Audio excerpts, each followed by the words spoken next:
बहुत ज़रूरी हो जाता है कि इनिशियल स्टेज पर ही डिटेक्ट हो जाए, क्योंकि कहा जाता है कि बाद में सर्जरी करानी पड़ती है अगर तीसरे या चौथे स्टेज पर पहुंचता है। बहरहाल इस पर भी आएंगे, अभी सिम्टम्स के बारे में बात कर रहे हैं और कैसे लोगों को पता चले इसके बारे में सबसे पहले बात कर लेते हैं। डॉक्टर श्वेता माथुर भी इस वक्त हमारे साथ हैं। जिस तरह से जिक्र किया कि ये 14 ईयर की एक लड़की में भी हो सकता है, कौन से एज ग्रुप सबसे ज्यादा इससे मुतासिर नजर आते हैं? क्योंकि जब खवातीन पहुंचती हैं, मैरिड लाइफ में एंटर होती हैं, तो बड़ा ड्रास्टिक चेंज होता है उनके लिए, और उसके बाद जो प्रॉब्लम्स होती हैं और सोसाइटी को भी फेस करना है, और ऐसे में कई बार वो डिस्कस नहीं करना चाहती, वो डिस्कस नहीं कर पाती हैं। ऐसे लोगों को क्या पैगाम यहाँ से देना चाहेंगे और किस एज ग्रुप में सबसे ज्यादा है, कहाँ पर ध्यान रखने की जरूरत है?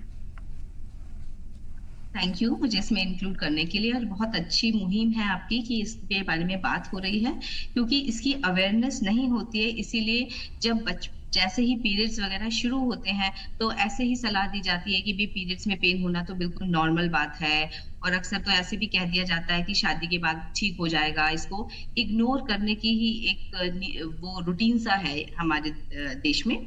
तो इसमें एक इम्पॉर्टेंट बात मैं कहना चाहूंगी कि जैसे पीरियड के पहले दिन जो पेन होता है और थोड़ी सिकाई से हल्का फुल्का पेन किलर से ठीक हो जाता है, वो एक नॉर्मल तरह का पेन है। लेकिन एंडोमेट्रियोसिस का पेन जो होता है वो स्पेशल तरीके से दूसरे या तीसरे दिन पे मैक्सिमम होता है। कि पहले दिन उतना पेन नहीं होता है, सेकेंड डे ज्यादा पेन होता है। तो अगर किसी को सेकेंड थर्ड डे पेन ज्यादा हो रहा है कंपेयर टू फर्स्ट डे, तो वो ज्यादा सिग्निफिकेंट है।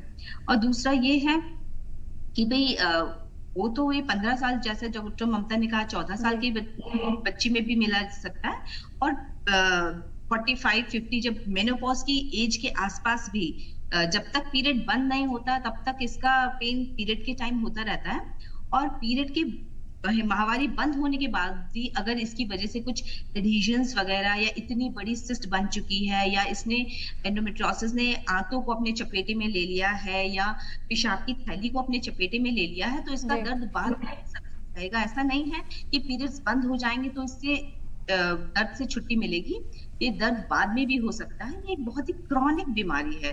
ये एक छोटी बीमारी नहीं है कि थोड़े टाइम में अपने आप ठीक हो जाएगी। कई बीमारियां होती है अपने आप धीरे धीरे ठीक हो जाती है, इन्फेक्शन होता है सबसाइड हो जाता है, लेकिन अंदरूनी बीमारी है तो इतनी आसानी से ठीक नहीं होती है।